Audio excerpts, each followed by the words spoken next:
सभी सुनने वालों को मेरा सादर प्रणाम। 10वां अध्याय। कस्तूरी तिलकम ललाट पटले वक्षस्थले कौस्तुभम नासाग्रे वरमुक्तिकं करतले वेणुं करे कंकणम सर्वांगे हरिचंदनं सुललितं कंठे च मुक्तावली गोपास्त्री परिवेष्टितो विजयते गोपाल चूड़ामणि। नारद जी बोले, हे तपोनिधे, परम क्रोधी दुर्वासा मुनि ने विचार करके उस कन्या को क्या उपदेश दिया, सो आप मुझसे कहिए। सूत जी बोले, हे द्विजो, नारद का वचन सुन समस्त प्राणियों का हित कर दुर्वासा का गुह्य वचन बद्री नारायण बोले।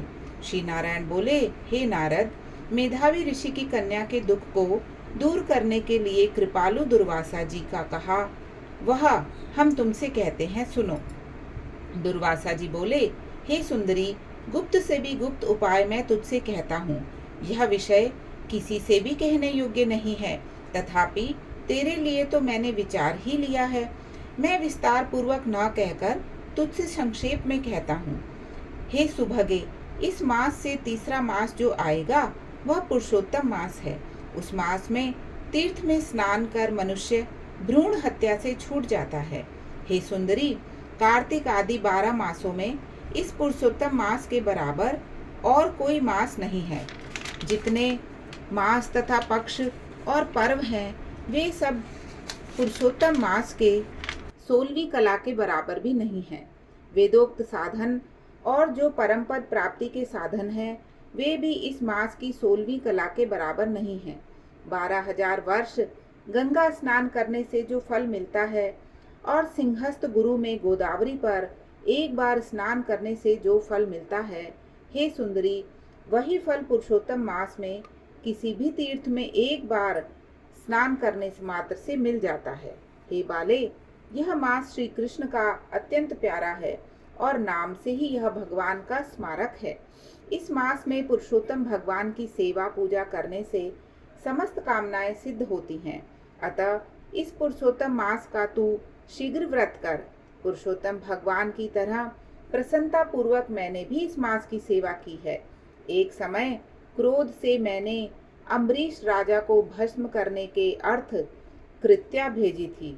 सो हे बाले, तब हरि ने जलता हुआ सुदर्शन चक्र मुझको ही भस्म करने के लिए उसी समय मेरे पास भेजा। तब पुरुषोत्तम मास के व्रत के प्रभाव से ही वह चक्र हट गया।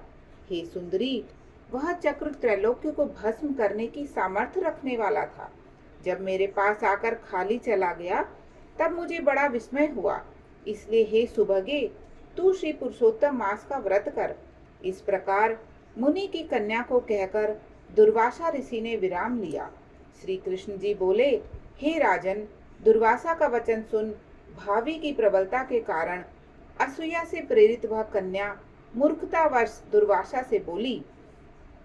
बाला बोली, हे ब्राह्मण, हे मुने, आपने जो कहा वह मुझे रुचता नहीं। माघ आदि मास कैसे कुछ भी फल देने वाले नहीं है?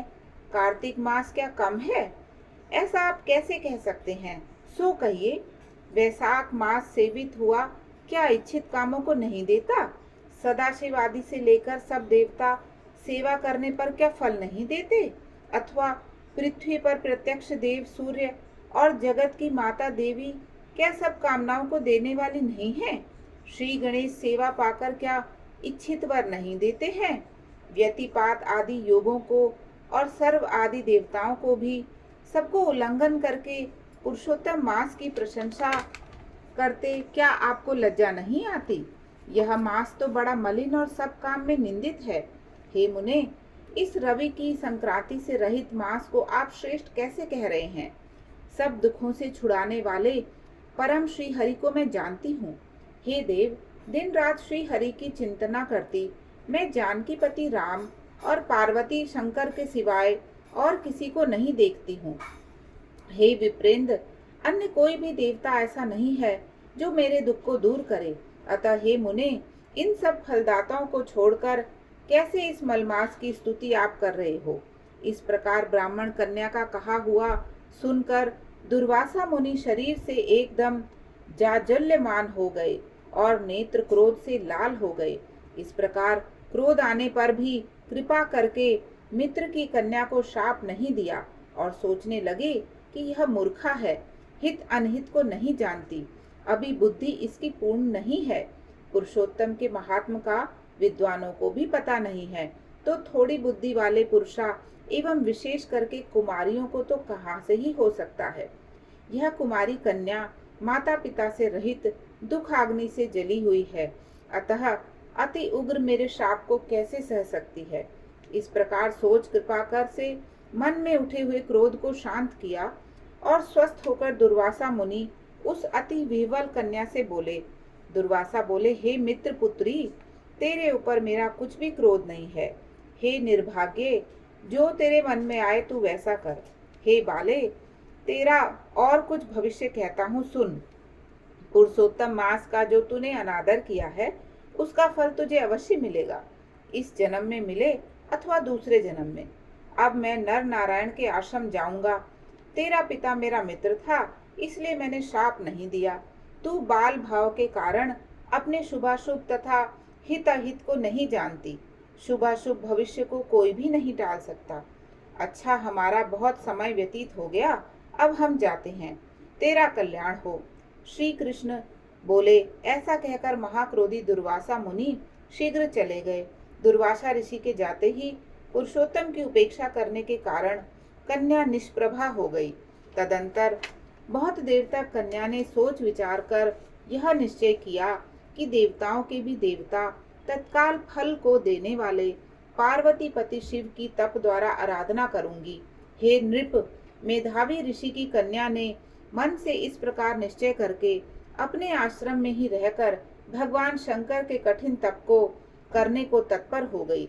सूत जी बोले कि बहुत फलों के दाता लक्ष्मीपति को और वैसे ही सावित्री पति ब्रह्मा को छोड़कर एवं दुर्वासा के प्रबल वचन की निंदा कर वह ऋषि कन्या अपने आश्रम में ही अंधक को मारने वाले शंकर की सेवा के लिए तत्पर हो गई। इति श्री बृहद नारदीय पुराणे पुरुषोत्तम मास महात्म्ये श्री नारायण संवादे कुमारी शिवाराधनोद्योगो नाम 10वां अध्याय। जय जय नारायण नारायण हरि हरि, स्वामी नारायण नारायण हरि हरि। बोले श्री नारायण भगवान की जय।